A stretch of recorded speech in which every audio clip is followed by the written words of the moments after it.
নড়াইল ভিউয়ের পর্দা থেকে আমি মোহাম্মদ সোহেল শেখ। শুনুন বিস্তারিত।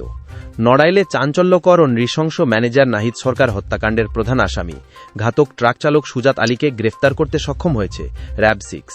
দীর্ঘ তল্লাশি ও গোয়েন্দা তৎপরতার পর যশোরের বাঘারপাড়া এলাকা থেকে তাকে আটক করা হয়। এই গ্রেফতারের মধ্য দিয়ে নড়াইলের এই চাঞ্চল্যকর হত্যা মামলার তদন্তে বড় ধরনের সাফল্য অর্জিত হল।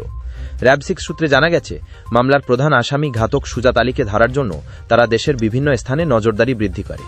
অবশেষে গোপন সংবাদের ভিত্তিতে নিশ্চিত হওয়া যায় যে আসামি যশোরের বাঘারপাড়া এলাকায় আত্মগোপন করে আছে।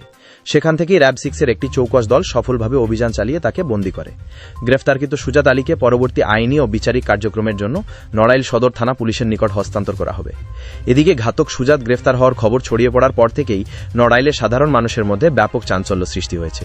নিহতের পরিবার এবং তানভীর ফিলিং স্টেশনের সহকর্মীরা এই হত্যাকাণ্ডের জন্য সুজাত আলীর কঠিন থেকে কঠিনতম শাস্তির দাবি জানিয়েছেন। একই সাথে এলাকায় শান্তি শৃঙ্খলা বজায় রাখার জন্য প্রশাসনের পক্ষ থেকে সাধারণ মানুষকে শান্ত থাকার অনুরোধ করা হয়েছে। বিভিন্ন অপরাধের সাথে সম্পৃক্ত অভিযুক্তদের দ্রুত আইনের আওতায় আনয়নের ক্ষেত্রে অগ্রণী ভূমিকা পালন করে আসছে।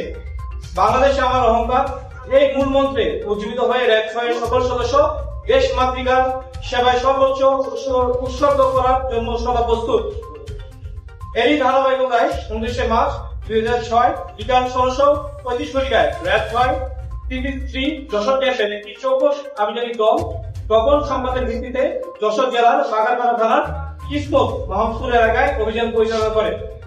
অভিযানের সময় নড়াইল জেলার তানভীর ফিলিং স্টেশনের ম্যানেজার নাহিদ সরকারকে ট্রাক চাপা দিয়ে হত্যাকারী ঘাতক ড্রাইভার সুজাত আলীকে র্যাব 6 গ্রেফতার করে।